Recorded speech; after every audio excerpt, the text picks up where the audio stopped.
Attention, ceci n'est pas une fiction. Dans ces images, jamais vues à la télévision, nos équipes ont documenté une espèce en proie à de nombreux obstacles. Le travailleur de nuit.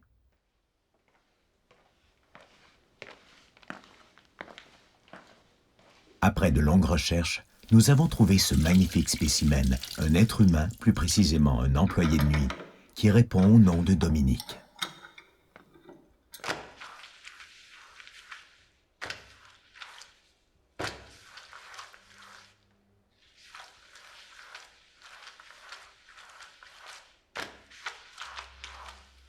Dominique travaille dans un café de la ville de Montréal, qui se situe dans la province du Québec, au Canada. Aujourd'hui, notre travailleur est particulièrement fatigué. Il est commun pour un être humain qui travaille la nuit comme Dominique de dormir en moyenne 1h30 à 2h de moins qu'un travailleur de jour. Ces horaires sont la cause de troubles de sommeil récurrents chez lui. Un grognement se fait entendre. Notre employé sait qu'il n'est pas seul. Il reste aux aguets et se concentre sur son travail.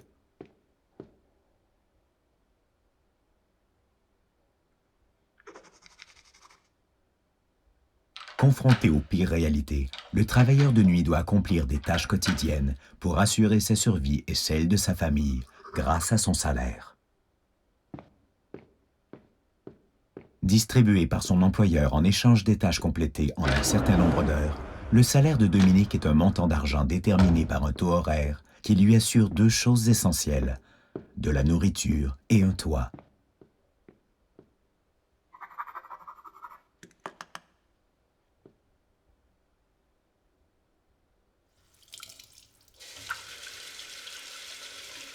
Afin que tous puissent jouir d'un environnement propre, le travailleur utilise l'eau provenant de robinets et des produits ménagers afin de nettoyer des couverts ou le plancher du magasin. Cela représente une tâche très importante parmi celles qu'il doit réaliser.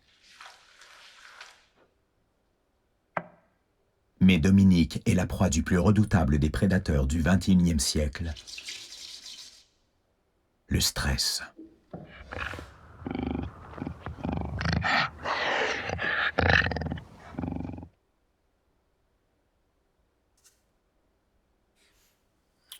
Dans ce moment crucial, Dominique prend une pause repas. Manger lui permet de baisser la garde quelques instants et de reprendre ses forces. Mais attention, il ne doit pas s'attarder. Tard dans la nuit, sa vie peut facilement basculer.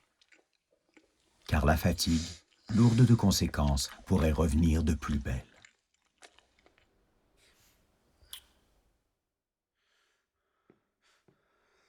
Son prédateur rôde toujours dans les parages.